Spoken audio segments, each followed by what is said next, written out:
Ocala.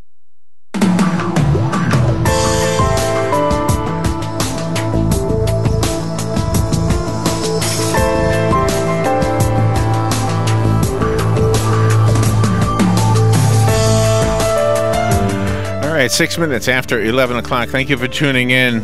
I don't know how many of you listen to or watch late night TV, but sometimes it can be scary. You know why? Because see what happens, people buy these time slots for infomercials, and they'll carry on and on and on about something, and sometimes it's kind of funny. It's you know, like REO Speedwagon's latest hits or greatest hits or whatever it would be.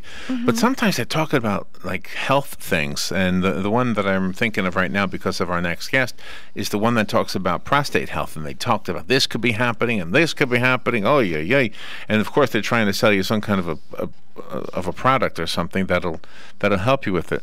So we have somebody on the phone right now that can probably give us more direct information, and we're going to find out about this. It says here that the American Cancer Society says there are over 220,000 new cases of prostate cancer each year, 27,500 deaths from prostate cancer. And if you think I'm trying to scare you, I'm not. I'm trying to scare me, because I want to know more about this. So we have on the phone Warren Matthews. He's the founder and chairman of Extend Life Natural Products. The 2015 Extend Life Natural Products Report is what he's calling in to talk about, and the title of the report is Prostate Health, Sex, Lies, and Misconceptions. Warren Matthews. Good morning, Warren. Good morning, Larry. Good afternoon or evening for me, actually. Where are you? I'm actually in Bangkok, in Thailand at the moment. Bangkok? We also have an office over here. Yeah. We got another pin in our map. This is our first Bangkok call. Yeah. Yeah, well, just a good timing because I'm only here for tonight, and then I'm off to Hong Kong at 5 o'clock in the morning. So but anyway, the timing is good. Wow.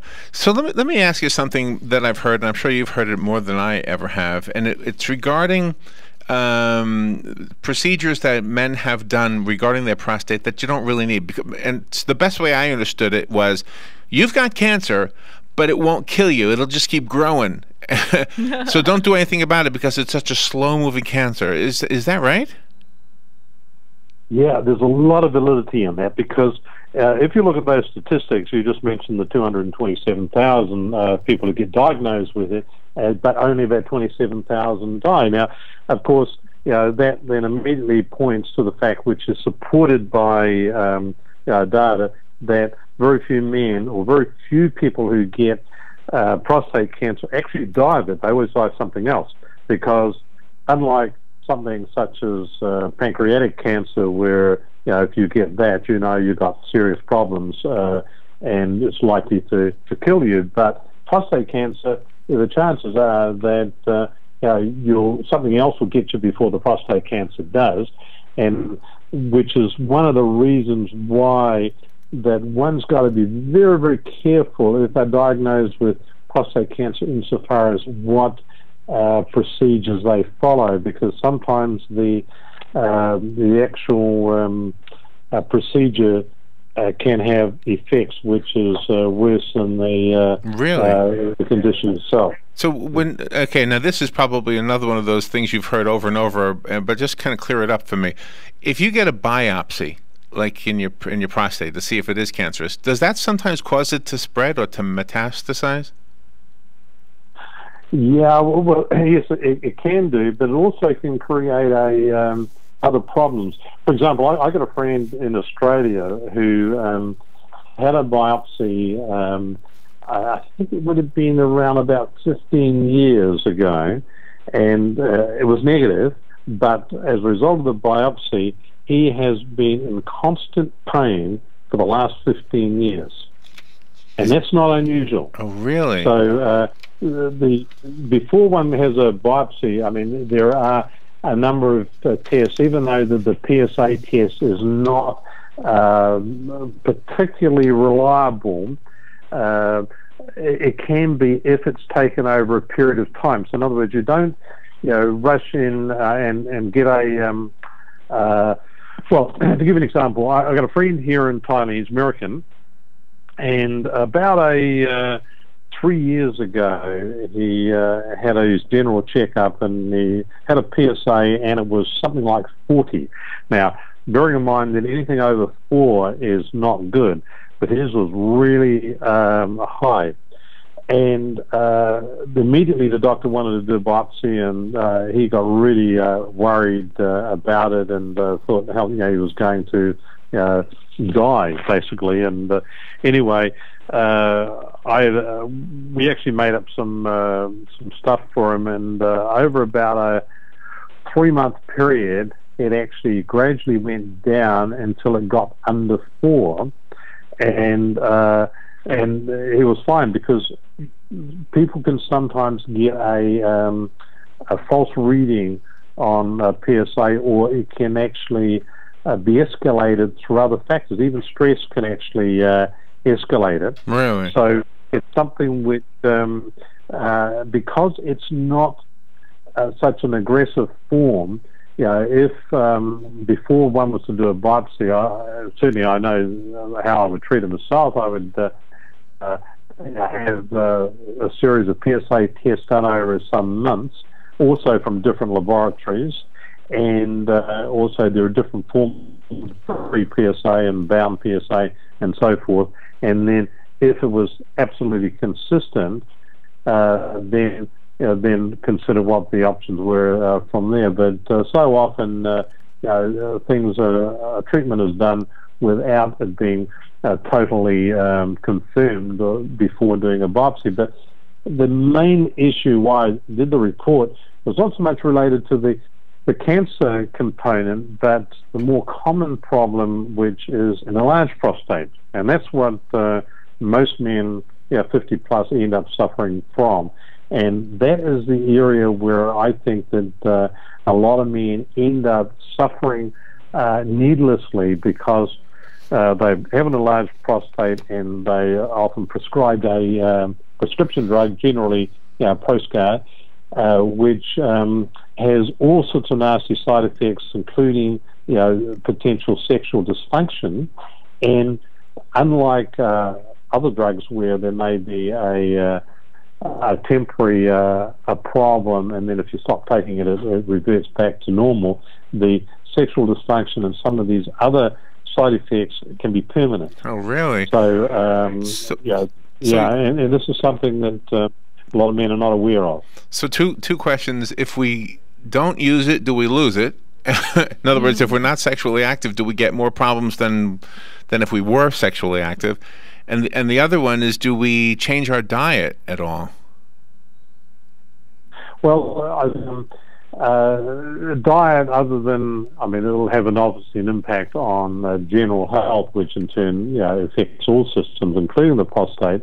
But in itself, it doesn't, unlikely to, if somebody's got a large prostate, change in diet is unlikely to fix it. There needs to be something a little bit more aggressive than that. But with regarding the mention about sex, because the prostatic fluid, if man doesn't have regular sex, it will actually accumulate and basically stagnate, which in turn can lead to inflammation and other problems, including an enlargement. So an active sex life is very important, and if in fact that a man's beyond that, then he should be considering possible prostate massage, which is not something which is very often talked about, because it's perhaps not politically correct.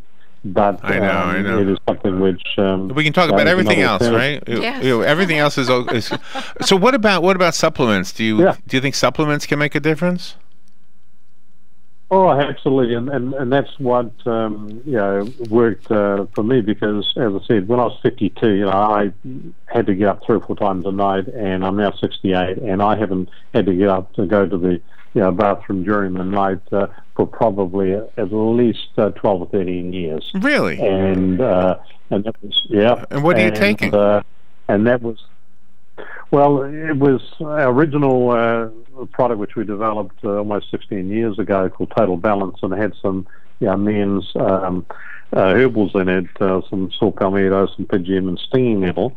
But the stinging nettle and saw palmetto on its own, can be very effective. And in fact, they've been prescribing that in Europe for decades now, and they do that in preference to using a pharmaceutical. And there's a lot of studies which support that it can be as effective as a pharmaceutical. But the interesting thing about it is that, unlike a pharmaceutical which will potentially create sexual dysfunction, that these particular natural supplements work a little bit the other way, that it can even be beneficial for from a sexual activity point of view. One wouldn't take it just for that, but it as a prevention or to help support the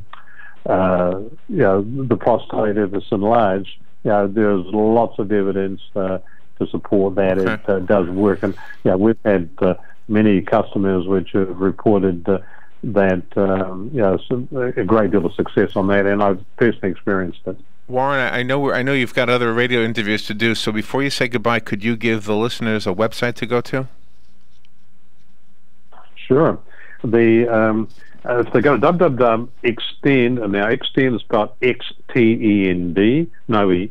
So it's xtend-life, life.com, and then you'll see on the menu news and blog. Just click on that, and a drop-down menu will come up with special reports. Click on that, and there it is. And one can either download. It's not a particularly long report. It's primarily designed to try and cover those basics which are not generally discussed, and then the reader can then go ahead and do some of their own research and consider what the options are. All right, just to repeat the website, xtend-life.com, and the word extend is without the first E, so the letter xtend-life.com. And just to make it easier for the listeners, Robin already has that on the WOCA website at the guest list, plus this video, this interview rather, as a video, will be on YouTube and Facebook by 2 o'clock today. Warren, thank you for being on the air with this good information. Well, I appreciate being invited, and hopefully one day we may talk again. And be careful. I heard Bangkok was a hard place to be, right? Yeah. Thailand. It's very hard. I've been coming here every time for the last 12 years. So oh, really? So it's another myth. All right, thank you. I got off okay, thank you. All right, we'll be right back.